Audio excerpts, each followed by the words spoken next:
Hi, welcome to Kathakeli. Good vibes only. Fear of failure. మన టీన్స్కి కామన్గా వచ్చే ప్రాబ్లం ఫియర్ ఆఫ్ ఫెయిల్యూర్స్ కదా. దీనికోసం నేను మహాభారతంలో అభిమన్యుడి గురించి చెప్తాను. అభిమన్యుడు అంటే ఎవరో తెలుసా? అర్జునుడి కొడుకు. అర్జునుడు ఒకసారి ప్రెగ్నెంట్గా ఉన్న తన వైఫ్తో మాట్లాడుతూ పద్మవ్యూహం గురించి చెప్తున్నట్ట. పద్మవ్యూహం అంటే ఒక కాంప్లికేటెడ్ వార్ స్ట్రాటజీ అనమాట. దానిలోని రహస్యం గురించి చెప్తూ ఉంటే కడుపులో ఉన్న అభిమన్యుడు కూడా వింటూ ఉన్నట్ట. అయితే అర్జునుడు అది చెప్తూ మధ్యలో ఆపేసట. ఏదో పని వచ్చి వెళ్ళిపోయాడు. ఆ టాపిక్ అక్కడితో ఆగిపోయింది. అభిమన్యుడు పుట్టాడు, పెరుగుతూ ఉన్నప్పుడే మహాభారత యుద్ధం వచ్చిందట.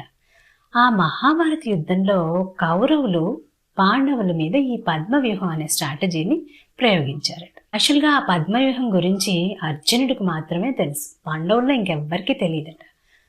ఆ పద్మవ్యూహం స్ట్రాటజీ ప్రయోగించేసరికి పాండవులంతా కంగారు పడిపోయారు. ఎందుకంటే అర్జునుడు యుద్ధంలో అక్కడ లేడు, వేరే చాట యుద్ధం చేస్తున్నాడు. దాంతో అందరూ ఎలా దాన్ని ఫేస్ చేయాలా అని కంగారు పడుతున్నారట. అప్పుడు అభిమన్యుడు వచ్చి, నాకు తెలుసు దీని గురించి, నేను యుద్ధానికి వెళ్తాను అన్నట్ట. అప్పుడు అతనికి 16 ఏళ్ళు. అది విన్న పాండవులంతా ఆశ్చర్యపోయారట.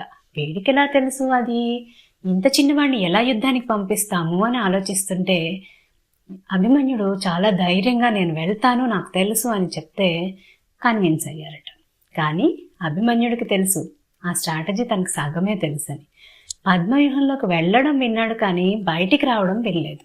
కానీ తను భయపడకుండా తనకి తెలిసిన దాని మీద నమ్మకంతో ధైర్యంగా యుద్ధానికి వెళ్ళాడు.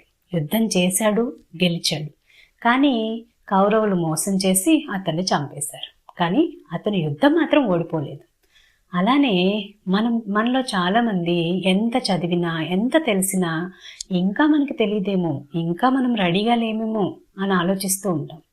మనకు వచ్చిన దాని మీద నమ్మకంతో భయపడకుండా ముందుకెళ్తే సక్సెస్ అదే వస్తుందండి కదా. Thank you.